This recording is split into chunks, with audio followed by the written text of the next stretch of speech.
All right, U.S. Soccer, HBO, and Park Stories came together to develop a docu-series surrounding the U.S. men's national team, following them from the last 4 years, from Qatar World Cup when they got knocked out by the Netherlands, up until or leading up to their return to North America after the '94 World Cup.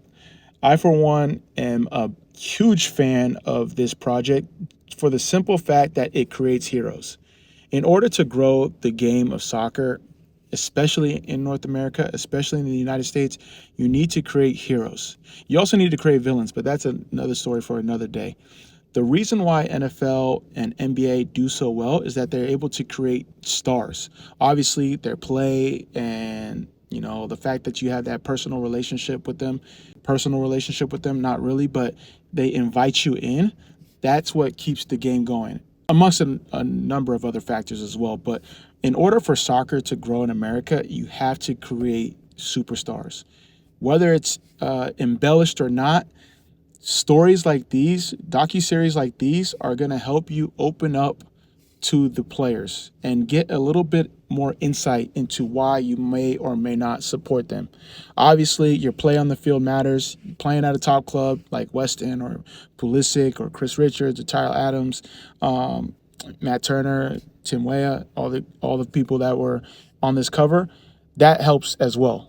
But there's something bigger when you're able to get inside the everyday mind of these athletes at a high level, or see their day to day, or follow them through their journey, which is what this HBO docuseries is going to do. The timing is perfect, obviously, as it leads into the World Cup. And another point that I like to make is that this creates like historical archives that people can look back on. I was talking to a buddy of mine that's involved with a smaller footballing nation that hasn't been to the World Cup in over 40 years. And we were discussing about how it was tough for her to find, you know, artifacts and archives and content around the last World Cup. And her and her team are making a cautious effort to avoid that this World Cup, because as fortunate as we are, you're not guaranteed a World Cup every 4 years. I mean, look at Italy. So I don't know why they caught a stray right there, but it's important to tell these stories and document this history, because you never know when it's going to happen again. So shout out to the federation and everyone involved for putting this together, and shout out to FIFA for making it all happen. World Cup's going to be here before we know it.